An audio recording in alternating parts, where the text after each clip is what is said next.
So, starting today's lecture with generation of computer. There are many types of generation available of computer. કે ભાઈ પહેલા computer કેવા available હતા અને અત્યારે computer છે એ કેવા available છે. બરાબર, પહેલા components છે એની અંદર internal components છે એ કયા use થતા હતા, એટલે કે input device તરીકે, output device તરીકે, પછી logical element તરીકે, જેમ અત્યારે RAM નો use થાય છે.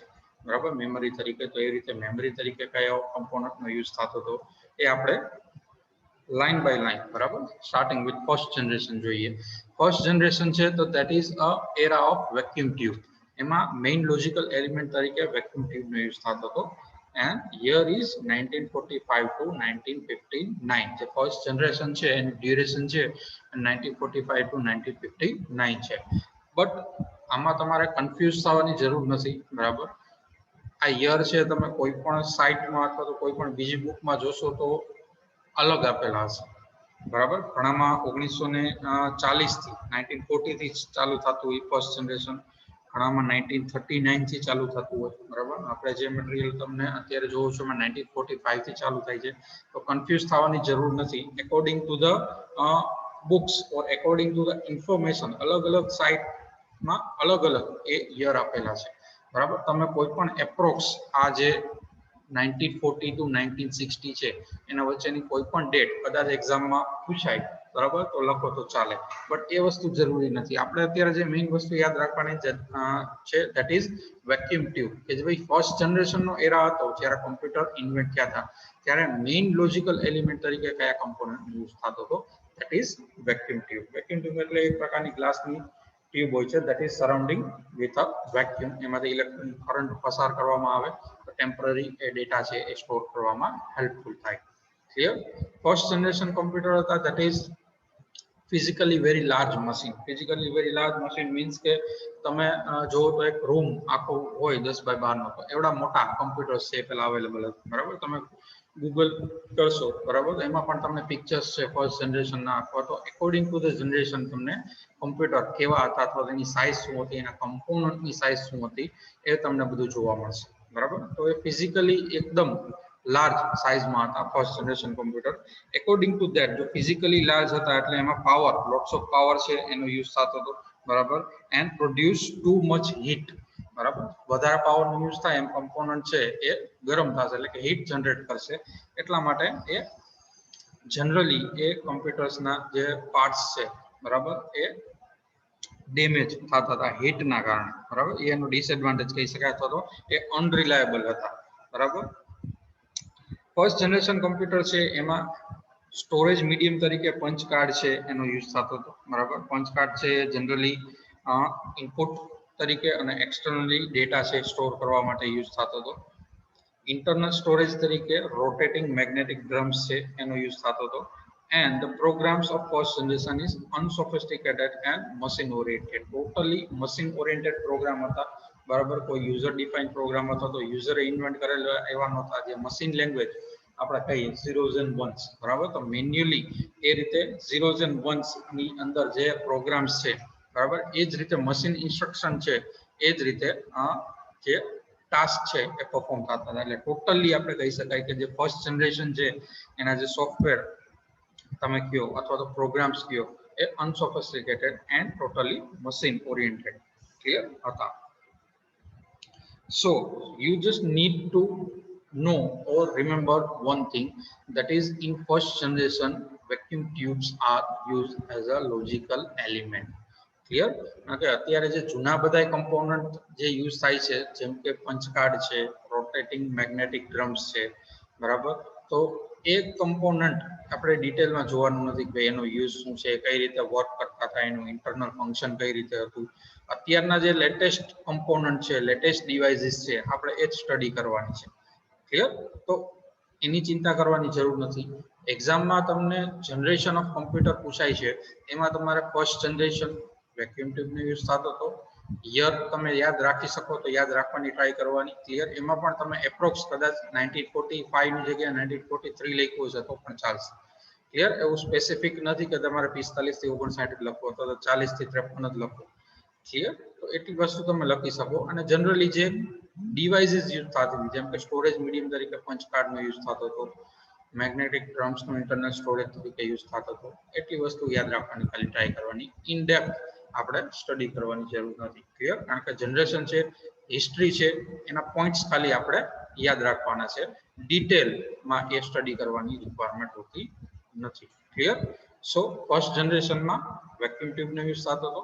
નાઉ ધ સેકન્ડ જનરેશનમાં જે વેક્યુમ ટ્યુબ છે એ ટ્રાન્ઝિસ્ટરથી રિપ્લેસ થઈ in the year of 1959 to 1963. Transistors were smaller, less expensive, generated less heat and required less power.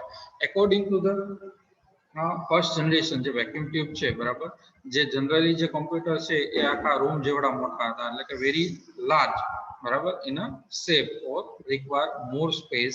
એના કરતા ઓછી સ્પેસ છે એની જરૂર છે, બરાબર. ટ્રાન્ઝિસ્ટર જે રિપ્લેસ થયા વેક્યુમ ટ્યુબની જગ્યાએ ઓછી હીટ છે એ જનરેટ કરે છે અને પાવર રિક્વાયરમેન્ટ પણ વેક્યુમ ટ્યુબ છે એના કરતા ઓછો કરે છે. ટ્રાન્ઝિસ્ટર છે તો એક પ્રકારનું સેમિકન્ડક્ટર ડિવાઇસ તમે કહી શકો that control or regulate voltage or current, બરાબર. કરંટ અને વોલ્ટેજને રેગ્યુલેટ કરવા માટે યુઝ થાય છે. તો તમારે એટલી વસ્તુ યાદ રાખવાની છે, in second generation transistor were used instead of vacuum tube. Clear? Vacuum tube first જનરેશનમાં લોજિકલ એલિમેન્ટ તરીકે યુઝ થતો હતો, મેઇન એલિમેન્ટ તરીકે. એ રીતે સેકન્ડ જનરેશનમાં ટ્રાન્ઝિસ્ટર છે એનો યુઝ થાય છે. સ્ટોરેજ મીડિયમ તરીકે મેગ્નેટિક ડિસ્ક ઓર મેગ્નેટિક ટેપ નો યુઝ થતો, બરાબર. મેગ્નેટિક ટેપ એટલે એક પ્રકારની એવી ટેપ છે કે જેની ઉપર મેગ્નેટિક ટેપની ઉપર કોઈ પણ તમે ઇન્સ્ટ્રક્શન છે, પ્રોગ્રામ છે એ સ્ટોર કરાવી શકો. ઓડિયો ડેટા છે, વિડિયો ડેટા છે, અથવા તો કોઈ પણ પ્રોગ્રામ છે, ક્લિયર, એ તમે સ્ટોર કરાવી શકો. તમે જૂના જમાનામાં ઓલી કેસેટ જોયું, બરાબર, વિડિયો ટેપ, તો એ પ્રકારની જ આ મેગ્નેટિક ટેપ હોય છે, બરાબર, કે જેની ઉપર તમે ડેટા છે એ સ્ટોર કરાવી શકો. તો જ્યારે સેકન્ડ જનરેશન હતું ત્યારે મેગ્નેટિક ડિસ્ક અને મેગ્નેટિક ટેપ નો સ્ટોરેજ મીડિયમ તરીકે યુઝ થતો હતો. ઇન્ટરનલ સ્ટોરેજ ડેટા તરીકે મેગ્નેટિક કોરનો યુઝ થતો હતો. And high-level languages such as Fortran and COBOL were used for the programming. Programming language તરીકે Fortran અને COBOL નો યુઝ થતો હતો. જો તમે આ નામ સાંભળેલા હોય કદાચ, બરાબર. COBOL છે અને Fortran, that is high-level language. So this is second generation કે જેમાં ટ્રાન્ઝિસ્ટર નો યુઝ થતો હતો. Clear? You just need to remember first generation vacuum tube, second generation transistor. Clear? Main આ વસ્તુ યાદ રાખવાની જરૂર છે, એક્ઝામમાં ઘણી વખત પૂછાય છે કે ભાઈ થર્ડ જનરેશન છે તો એમાં લોજિકલ એલિમેન્ટ તરીકે કયા કમ્પોનન્ટનો યુઝ થતો હતો. ફર્સ્ટ જનરેશન છે તો એમાં લોજિકલ એલિમેન્ટ કયો યુઝ થતો હતો. અથવા ડાયરેક્ટલી એમ પૂછાય કે ભાઈ કઈ જનરેશનમાં ટ્રાન્ઝિસ્ટરનો યુઝ થતો હતો. ક્લિયર? જનરલી 1 કે 2 માર્કમાં આવા ક્વેશ્ચન છે એ જનરેશનમાંથી વધારે પૂછાય છે. Okay, now move to the third generation. Third generation, that is transistors replaced with the integrated circuit, that is IC. અત્યારે આપણે IC કઈ એક પ્રકારની ચિપ અથવા તો માઇક્રોચિપ કહી શકાય કે જેની ઉપર તમે મલ્ટિપલ રજિસ્ટર છે, ટ્રાન્ઝિસ્ટર છે કે પછી કેપેસિટર્સ છે એ માઉન્ટ કરી શકો. ક્લિયર? એક પ્રકારનું સેમિકન્ડક્ટર જ છે પણ એની ઉપર તમે લોટ્સ ઓફ, એટલે સાઇઝમાં પણ એ કેવું છે, સ્મોલર છે as compared to vacuum tube and transistor. Clear? અને જે એની ટેકનોલોજી યુઝ થાય છે to build an IC, the small scale integration, that is SSI, and medium scale integration, that is MSI technology invented. It was possible to develop more than one transistor on single silicon chip called IC. Clear? મેં તમને કીધું એમ કે ભાઈ એક single chip ઉપર તમે multiple transistor, register, capacitor છે એ mount કરી શકો છો. એટલે it is also smaller in size and also required less power as compared to previous generation. Storage medium તરીકે મેગ્નેટિક ટેપ અને મેગ્નેટિક ડિસ્ક એનો યુઝ થાય છે જે સેકન્ડ જનરેશનમાં હતો. ઇન્ટરનલ સ્ટોરેજ તરીકે MOS મેમરી છે એ યુઝ થાય છે. અને પ્રોગ્રામ, બરાબર, કીબોર્ડ છે, મોનિટર છે, ઓપરેટિંગ સિસ્ટમ છે, એ બધી થર્ડ જનરેશન છે, બરાબર, એમાં યુઝ થાય છે થર્ડ જનરેશનમાં. એટલે કે થર્ડ જનરેશનમાં કીબોર્ડ અને માઉસ છે, બરાબર, એ ઇન્વેન્ટ થયા હતા. એકોર્ડિંગ ટુ ધ જનરેશન જે પ્રોગ્રામ્સ યુઝ થતા હતા, ફોર્ટ્રાન 2 છે, આલ્ગોલ 68 છે, બેઝિક જે લેંગ્વેજ છે, બરાબર, એ પ્રકારના બધા લેંગ્વેજીસ અથવા તમે કહો કે સોફ્ટવેર છે એનો યુઝ થતો હતો થર્ડ જનરેશનની અંદર.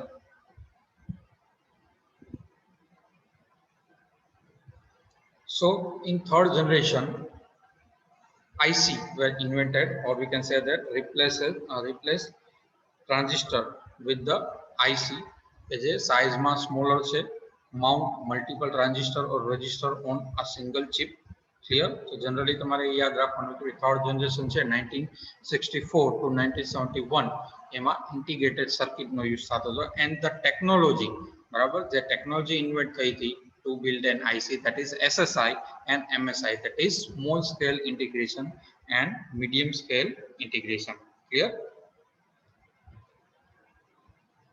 MOS means જે મેમરી ઇન્ટરનલ સ્ટોરેજ તરીકે યુઝ થાય છે, that is a metal oxide semiconductor, MOS memory. Clear? Metal oxide semiconductor memory. So this is third generation of computer. Fourth generation computer, in fourth generation microprocessor were invented 1971 to present. Clear? અત્યારે જે use થાય છે એ microprocessor use થાય છે, એમાં technology છે એ અલગ અલગ છે એ યુઝ થાય છે. જેમ ઓમાં સ્મોલ સ્કેલ ઇન્ટિગ્રેશન અને મીડિયમ સ્કેલ ઇન્ટિગ્રેશન હતું, તેમ અહીંયા microprocessor comes with the large scale integration technology, that is LSI, and VLSI, that is very large scale integration technology, which can build thousands of integrated circuit, or we can say that IC on a single chip. Clear? એક microprocessor છે તો એની ઉપર multiple eyes છે તમે mount કરી શકો છો. Storage medium તરીકે હાર્ડ ડિસ્ક છે એનો યુઝ થાય છે, જે અત્યારે પણ આપણે હાર્ડ ડિસ્કનો યુઝ કરીશું, બરાબર. એક્સટર્નલ સ્ટોરેજ તરીકે ફ્લોપી ડિસ્ક, ત્યારે ઇન્વેન્ટ થયું હતું ત્યારે ફ્લોપી ડિસ્કનો યુઝ થતો હતો, ત્યારે ફ્લોપી ડિસ્ક છે, સીડીઝ છે, ડીવીડીઝ છે, પેન ડ્રાઈવ છે, એક્સટર્નલ હાર્ડ ડિસ્ક છે, એ બધાનો એક્સટર્નલ સ્ટોરેજ તરીકે યુઝ થાય છે. અને પ્રોગ્રામ્સ છે લોટસ 1 2 3 ડી બેઝ છે, Microsoft Word and many other programs and languages were invented in a fourth generation. એટલે કે ફોર્થ જનરેશનની સ્ટાર્ટિંગ છે, બરાબર, ત્યારે આ બધા પ્રોગ્રામ્સ છે એનું ઇન્વેન્શન છે એ થયું. So in fourth generation mainly we have said that the microprocessor invented, અથવા તો તમે CPU કે સેન્ટ્રલ પ્રોસેસિંગ યુનિટ તો પણ ચાલે. ઘણી બધી બુકમાં અથવા તો મટીરિયલ તમે જોશો, સાઇટમાં સર્ચ કરશો તો એમાં 5 જનરેશન આપેલી છે, અને 5th જનરેશન છે એમાં માઇક્રોપ્રોસેસર છે, બરાબર, એ આપેલું છે. અને જે 4th જનરેશન છે એમાં જે લાર્જ સ્કેલ ઇન્ટિગ્રેશન છે, બરાબર, એ આપેલું હોય, અને પછી 5th જનરેશનમાં વેરી લાર્જ સ્કેલ ઇન્ટિગ્રેશન છે એ મેન્શન કરેલું હોય. બટ અહીંયા આપણે ડાયરેક્ટલી જે 4th જનરેશન છે, બરાબર, એમાં જ માઇક્રોપ્રોસેસર છે એ ઇન્વેન્ટ થયું with the technology of LSI and VLSI. એટલે ડાયરેક્ટલી આપણે જો એક્ઝામમાં કદાચ જનરેશન ઓફ કોમ્પ્યુટર પૂછાય ઇન શોર્ટ, બરાબર, 2 અથવા 3 માર્ક અથવા 4 માર્કમાં, તો આપણે ડાયરેક્ટ 4th જનરેશન સુધી જ explain કરવાનું રહેશે, બરાબર. So what you need to remember in generation of computer: first generation vacuum tube is invented, second generation first generation vacuum tube used as a logical element, in second generation transistor used as a main logical element, in third generation IC, like integrated circuit, were used as a main logical element, and in fourth generation or at present microprocessor used as a main logical element. આ વસ્તુ ઉપર તમારે વધારે focus રાખવાનું રહેશે કે ભાઈ પહેલા જનરેશનમાં લોજિકલ એલિમેન્ટ તરીકે કઈ વસ્તુ હતી, સેકન્ડ, થર્ડ અને ફોર્થમાં કઈ વસ્તુ હતી. ક્લિયર? યર છે એ તમે એપ્રોક્સ ખાલી યાદ રાખશો તો પણ ચાલશે. First generation starting with 1945 to 1959, second generation 1959 to 1963, third generation 64 to 71, and fourth generation 1971 to present. Clear? So these are the generation of computer. ચાલો આમાં કોઈને કઈ ડાઉટ હોય, કઈ પૂછવું હોય તો પૂછી શકો છો. Generation of computer.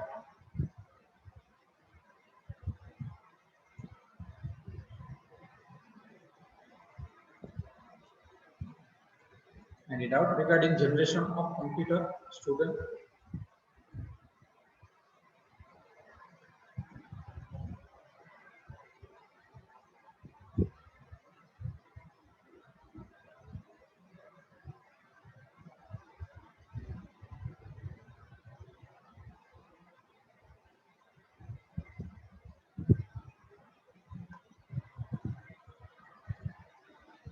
So all the student need to type in a chat box. બધા સ્ટુડન્ટે આન્સર જેટલા કનેક્ટ છે બરાબર ક્લિયર નો અથવા કઈ ડાઉટ હોય તો ટાઈપ કરવાનું રહેશે.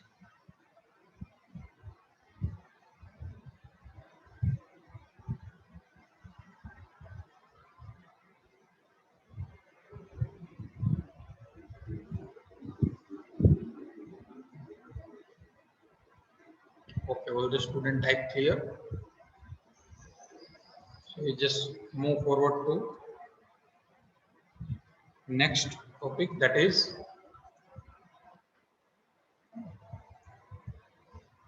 classification of computer, or we can say that types of computer. There are many types of computer available. તમારી સ્ક્રીનમાં જેમ તમે જોઈ શકો છો micro computer, or we can say that personal computer, mini computer, or we can say that mid-range computer, mainframe computer, and supercomputer. Here there are four types of computers available, or we can say that types of computer available: microcomputer, mini computer, mainframe, and supercomputer. So starting with microcomputer, like a personal computer. Microcomputer include desktop computer, game console, in-car computer, laptops. અત્યારે જે latest computer તમે use કરો છો that is called microcomputer. Clear? Desktop computer એટલે single user computer, બરાબર, જે તમે use કરતા હોય એને તમે ડેસ્કટોપ કમ્પ્યુટર કરી શકો. લેપટોપ છે અથવા તો ગેમ માટે તમે જે કમ્પ્યુટરનો યુઝ કરો છો that is all called microcomputers, બરાબર, અથવા તો તમે એને પર્સનલ કમ્પ્યુટર પણ કહી શકો. ક્યાં ક્યાં યુઝ થાય છે? Used in word processing, database management system, graphic application, office application. Clear? Micro computer અત્યારે જે યુઝ કરો છો એનો ઘણી બધી જગ્યાએ યુઝ થાય છે. ગ્રાફિક એપ્લિકેશનની અંદર એટલે કે તમે ડિઝાઇનિંગમાં યુઝ કરી શકો છો. ડેટાબેઝ મેનેજમેન્ટ સિસ્ટમ, બરાબર, DBMS, તમારે કંઈ પણ ડેટા સ્ટોર કરવો છે અને પછી રિટ્રાય કરવો છે તો એમાં તમે યુઝ કરી શકો છો. બરાબર, વેબ ડિઝાઇનિંગ માટે યુઝ કરી શકો છો. કોઈ પણ તમારે વર્ડ પ્રોસેસિંગ કરવી હોય એના માટે યુઝ કરી શકો છો. કોઈ પણ ઓફિસ એપ્લિકેશન છે, ડોક્યુમેન્ટેશન છે, ઓટોમેશન છે, એના માટે તમે માઇક્રો કોમ્પ્યુટર છે એનો યુઝ કરી શકો છો. Clear? So this is a micro computer, એટલે કે અત્યારે જે લેટેસ્ટ કોમ્પ્યુટર છે that is called microcomputer or personal computer. Personal computer એટલા માટે કે એ સિંગલ યુઝર કોમ્પ્યુટર હોય છે, પર્સનલ યુઝ માટે હોય છે. લેપટોપ પણ તમે જનરલી પર્સનલ યુઝ માટે તમે યુઝ કરતા હો છો, તો એટલા માટે એને પર્સનલ કોમ્પ્યુટર પણ કહી શકાય. સેકન્ડ છે mini computer, or we can say that mid range computer. Mini computer is multi-user computer that is less powerful than mainframe. જે mainframe computer છે એના કરતા ઓછા પાવરફુલ છે. And multi-user computer that is placed between mainframe computer and microcomputer. Microcomputer અને mainframe computer છે એની વચ્ચેની કેટેગરીમાં આવે છે. That's why it is called mid-range computer. Clear? It is slower, had less memory, and unable to integrate into large system. એટલે કે તમારે small network system establish કરી અને વર્ક કરવું હોય તો એમાં તમે મિડ રેન્જ કોમ્પ્યુટર અથવા તો મિની રેન્જ કોમ્પ્યુટર, મિની કોમ્પ્યુટરનો યુઝ કરી શકો. જો લાર્જ નેટવર્કનો યુઝ થતો હોય, બરાબર, તો એમાં તમે એનો યુઝ નથી કરી શકા because it has lower power and lower memory. Used in mid-range server operating system, or we can say that high-end power-based system from Oracle, IBM and HP. બરાબર, જે મિડ-રેન્જ સર્વર છે અથવા તો ઓપરેટિંગ સિસ્ટમ છે એમાં તમે generally mini computer છે એનો યુઝ કરી શકશો. નેક્સ્ટ છે mainframe computer. It is large powerful computer that handles the processing for many users simultaneously, up to 100 user. Clear?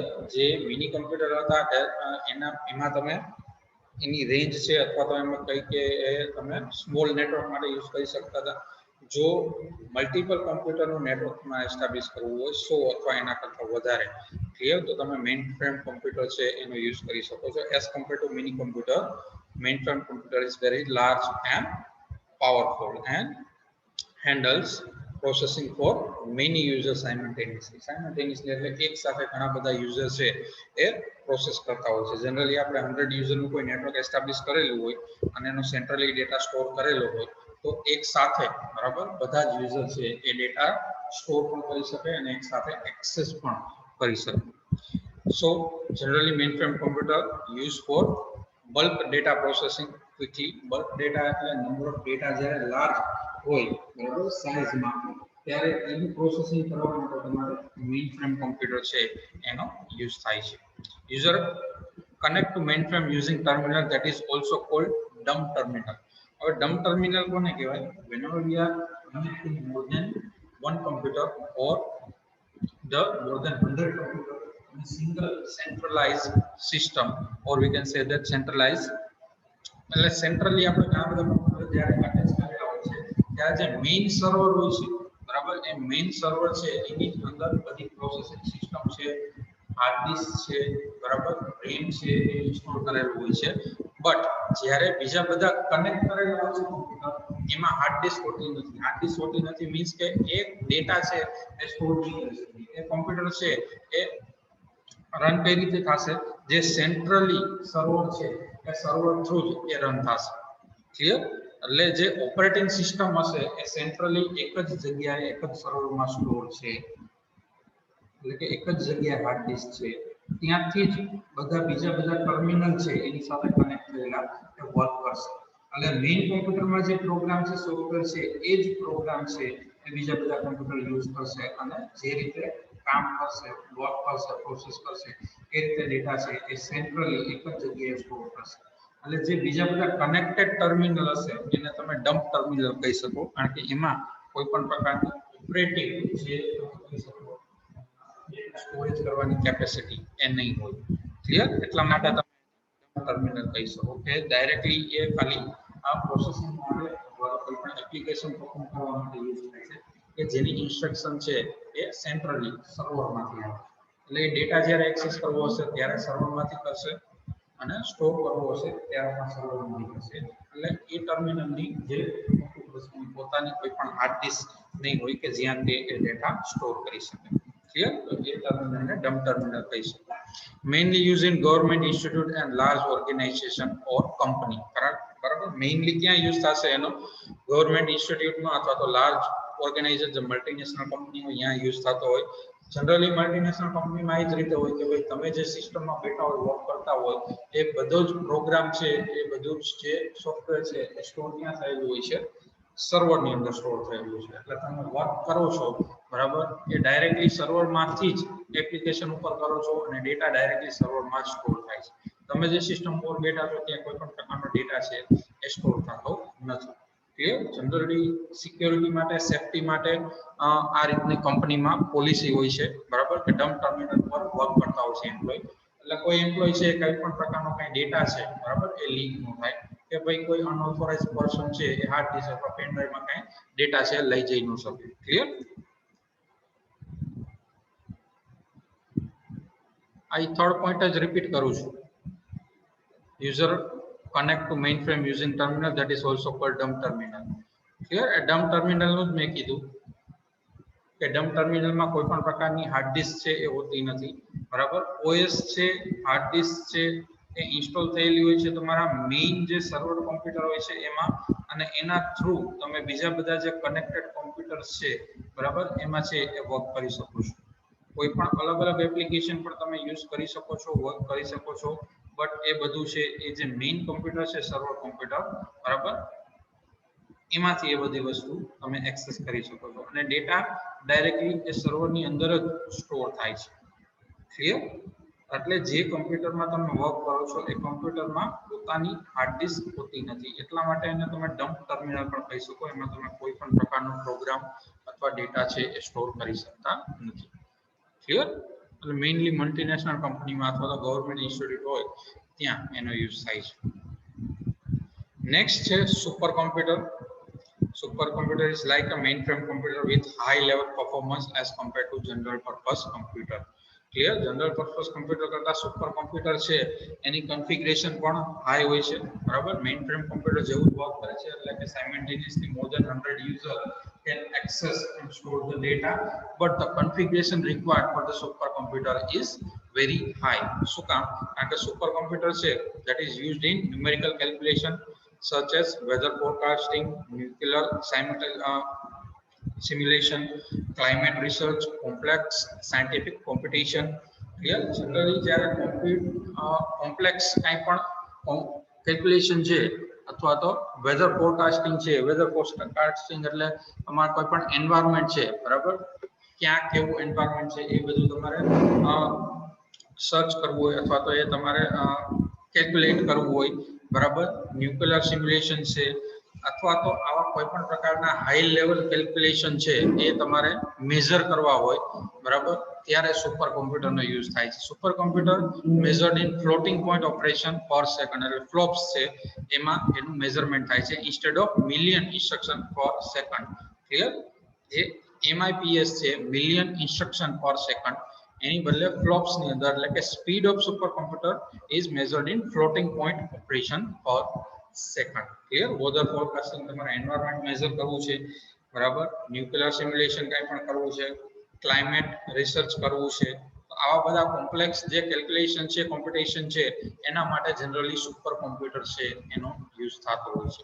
Any configuration પણ અકોર્ડિંગ ટુ ધ પ્રીવિયસ જેટલા પણ આપણે પાર્ટ્સ જોયા કોમ્પ્યુટરના એના કરતા હાઈ હોય છે. ક્લિયર? અને સાયમલ્ટેનિયસલી ઘણા બધા કોમ્પ્યુટર્સ છે એ કનેક્ટ થઈ શકે છે અને વર્ક કરી શકે છે with a supercomputer. So these are the types of computer: microcomputer, mini computer, mainframe computer, and supercomputer. You just need to remember કે ભાઈ માઇક્રોકોમ્પ્યુટર છે તો પર્સનલ કોમ્પ્યુટર છે એનો તમે ક્યાં ક્યાં યુઝ કરી શકો છો. મિની કોમ્પ્યુટર છે તો જનરલી મિની કોમ્પ્યુટર છે એ મલ્ટી યુઝર કોમ્પ્યુટર છે બટ લાર્જ સિસ્ટમ માટે, લાર્જ નેટવર્ક માટે તમે યુઝ નહીં કરી શકો. મેઇનફ્રેમ કોમ્પ્યુટર છે તો you can use and establish a large network using, or we can say that the multiple users simultaneously use the mainframe computer. And supercomputer is one kind of mainframe computer, but the configuration required high because we are using supercomputer to measure high level calculation, high level scientific calculation, nuclear simulation, climate change. Clear? According to that, the requirement for configuration of supercomputer is very high. Okay, chalo હવે આમાં કોઈને કાઈ doubt હોય તો પૂછી શકો છો. Any doubt regarding types of computer or classification of computer? Microcomputer, that is personal computer; mini computer, that is mid-range computer; mainframe computer; and the supercomputer.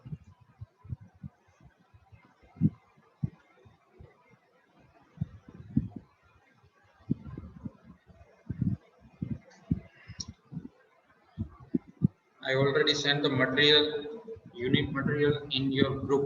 Clear? Download કરી લેજો material, print કઢાવી લેજો, એક હાર્ડ કોપી પણ રાખજો. Mobile અથવા લેપટોપમાં soft કોપીમાં તમે અત્યારે જોતા હો તો પણ ચાલશે, બરાબર, પણ એક હાર્ડ કોપી હોય તો રેફર કરવામાં, રીડ કરવામાં તમને વધારે કન્વીનિયન્ટ રહેશે. Clear? So almost student type clear, so we just end today's session here. Thank you, student.